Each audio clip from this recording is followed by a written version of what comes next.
রাধে রাধে। গীতার মূল্যায়নে আগের ভিডিও ছিল গীতার দ্বিতীয় অধ্যায়ের ৩৯ নম্বর শ্লোকে পরিশিষ্ট ভাব ও বিশেষ কথা।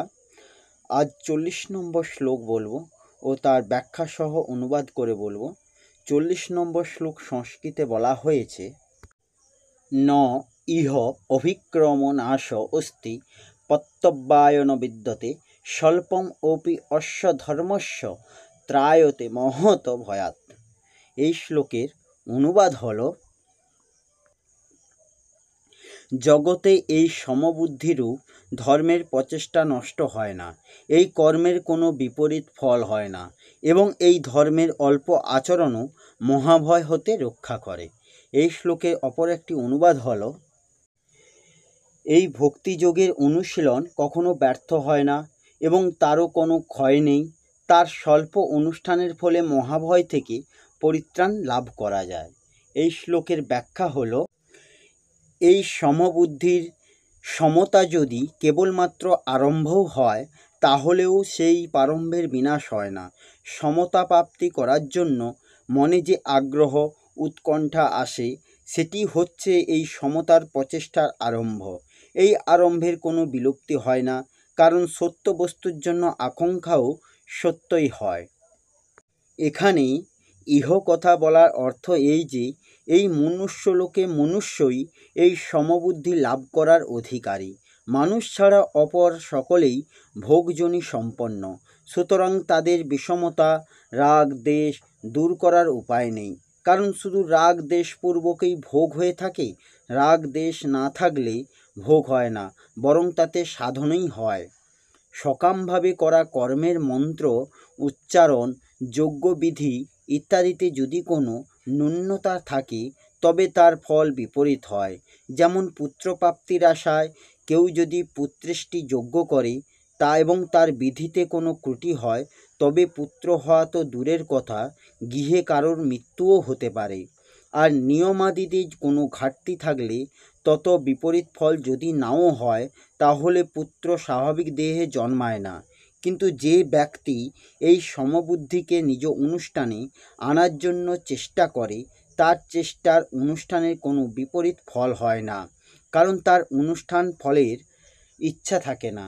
যতক্ষণ পর্যন্ত ফলের ইচ্ছা থাকে ততক্ষণ সমতা আসে না এবং সমতা এলে ফলেচ্ছা থাকে না, সুতরাং তার অনুষ্ঠানের বিপরীত ফল হয় না, তা হওয়াও সম্ভব নয়।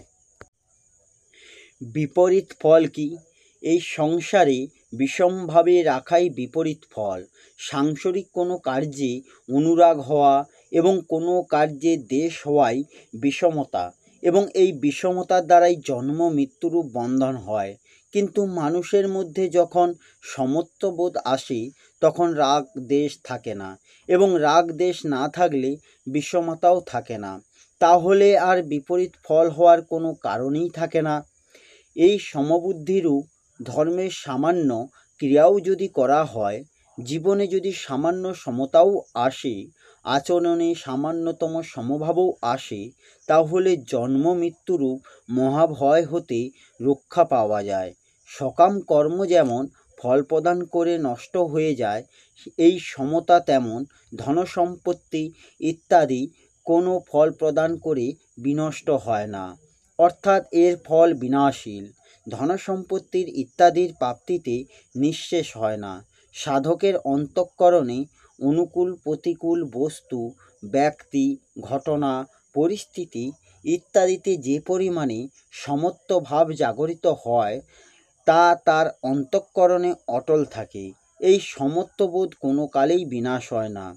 যেমন যোগভ্রষ্ট ব্যক্তির সাধন অবস্থায় যত সমতা এসে যায়, যত সাধন সম্পদ লাভ হয়, তা তার স্বর্গাদি উচ্চলোকে বহু বর্ষ সুখ ভোগ করে এবং মর্ত্যলোকে কোনো সীমানের ঘরে জন্ম নিলেও নষ্ট হয় না। এই সমতা তথা সাধন সামগ্রী কখনো কিছুমাত্র কম হয় না, বরং সর্বদা যেমনকার তেমনই সুরক্ষিত থাকে, কারণ এটি হলো সৎ অর্থাৎ চিরস্থায়ী। ধর্মের প্রকাশে দুটি বিভাগ আছে, এক দান করা, অন্ন বিতরণ করা ইত্যাদি পরোপকার করা, এবং দুই হচ্ছে বর্ণ আশ্রম অনুসারে শাস্ত্রবিহিত নিজ কর্তব্য কর্ম তৎপরতার সঙ্গে পালন করা। এই ধর্ম নিষ্কামভাবে পালন করলে সমত্বরূপ ধর্মই সত্যই আসে, কারণ এই সমতারূপ ধর্ম স্বস্বরূপের ধর্ম, অর্থাৎ স্বস্বরূপ। এই জন্য এখানে সমবুদ্ধিকে ধর্ম বলা হয়েছে। এই শ্লোকে অপর একটি ব্যাখ্যা হল যে ইন্দ্রিয় তর্পণের কোনো বাসনা না করে কৃষ্ণ ভাবাময় কর্ম সম্পাদন বা শ্রীকৃষ্ণের সেবা করাই সর্বোত্তম দিব্যকর্ম। কেউ যদি অল্প পরিমাণেও ভগবানের সেবা করতে শুরু করে তাতেও কোনো ক্ষতি নেই, এবং সেই স্বল্প সেবা কোনো অবস্থাতেই বিফলে যায় না। জড়জাগতিক স্তরে অনুষ্ঠিত কার্যকলাপ সুসম্পন্ন না করতে পারলে ব্যর্থতায় পর্যবসিত হয়, কিন্তু কৃষ্ণ ভাবাময় সেবা সুসম্পন্ন না হলেও বিফলে যায় না, তার সুফল চিরস্থায়ী হয়ে থাকে। তাই এ ধরনের কর্ম একবার যে শুরু করেছে সে তার এই কৃষ্ণ ভাবাময় কর্ম সম্পূর্ণ করতে না পারলেও ক্ষতি নেই। কৃষ্ণ ভাবাময় 100% কার্যকলাপ ও স্থায়ী ফল প্রদান করে, ফলে পরবর্তীকালে 2% থেকে শুরু করা যায়, কিন্তু জড়জাগতিক কার্যকলাপের ক্ষেত্রে 100% সফলতা ছাড়া কোনো লাভই নেই। অজামিল কৃষ্ণ ভাবনায় সামান্য কিছু কর্তব্য কর্ম সম্পাদন করেছিলেন, কিন্তু অন্তিমে ভগবানের কৃপায় 100% সুফল লাভ করেছিলেন। এই সম্পর্কে যদি কেউ তার স্বীয় কর্তব্য কর্ম ত্যাগ করে ভগবানে শ্রী শরণাম্বুজে সেবা করে এবং সেই ভগবৎ সেবা সম্পূর্ণ না করে অধঃপতিত হয়, তাতে ক্ষতি কী? আর যদি কেউ জড়জাগতিক সমস্ত কর্তব্য কর্ম সুসম্পন্ন করে তাতেও বা লাভ কী? জড়দেহের বিনাশের সঙ্গে সঙ্গে সব রকম জড়জাগতিক প্রচেষ্টা এবং সেই সমস্ত প্রচেষ্টালব্ধ ফলসমূহের বিনাশ ঘটে, কিন্তু কৃষ্ণভাবাময় ভগবানের সেবায় নিয়োজিত মানুষ এমনকি দেহের বিনাশ হলেও আবার ভগবানের সেবা করবার সুযোগ পায়। অন্ততপক্ষে সে আবার নিশ্চিতভাবে মনুষ্যজন্ম প্রাপ্ত হওয়ার সুযোগ লাভ করে। সৎ ব্রাহ্মণ অথবা বিত্তশালী সম্ভ্রান্ত পরিবারে জন্ম লাভ করে সে আবার উন্নতি সাধন করার সুযোগ পায়। কৃষ্ণ ভাবাময় কর্মে আত্মনিয়োগ করা সেটি অতুলনীয় বৈশিষ্ট্য।